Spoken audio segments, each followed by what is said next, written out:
So here we have the Ford Fiesta on a 68 plate. I'm going to start off by showing you inside the boot and then we'll hop in and run through some controls from there. As we approach the boot, you can see we have reversing sensors, plenty of boot space as well, along with that 60/40 split folding rear seat should you wish to increase this space even further. Okay, now that we're inside the car, we're going to start with the dials. On the left-hand side, we have the rev counter, and on the right-hand side, the speedometer. In the middle at the bottom, we have the fuel gauge and coolant temperature gauge, and above that, the main trip computer section, which includes the total miles of this car. They are 5,528. You can see we have a digital readout for the speedometer in that section as well. There are various bits of information you can have displayed there. So, for example, your trip computer, vehicle settings, your phone, audio, satellite navigation menus, and then back around to the beginning again. The buttons I was using to do that are just here.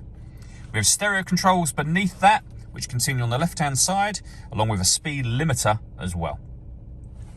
Over in the center, we have the touchscreen for the car. So you can get back to the home screen from up here. From there, you'll be able to access where you'd pair your phone. So hit add phone. Search for your vehicle on your device and select it once it is found. Then follow the instructions on screen from there.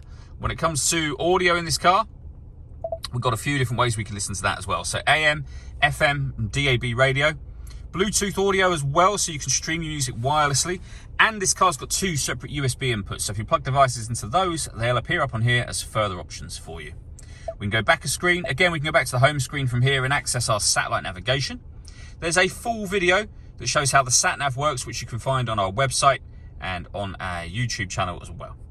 Working our way down with the main volume for the stereo, we then have the air conditioning. So you can adjust the fan speed, the temperature, the direction you'd like the air to be distributed in.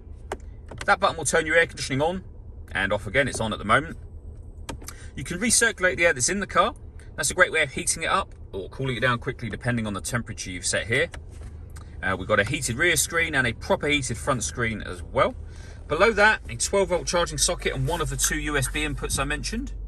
We have a 6-speed manual gearbox, and then finally these buttons just here. So you can put the car in eco mode, you can turn off the traction control, and this last one turns off the stop and start. This car is designed to cut out when it's stationary in traffic, which in turn will save you fuel. The system is off when that light shows.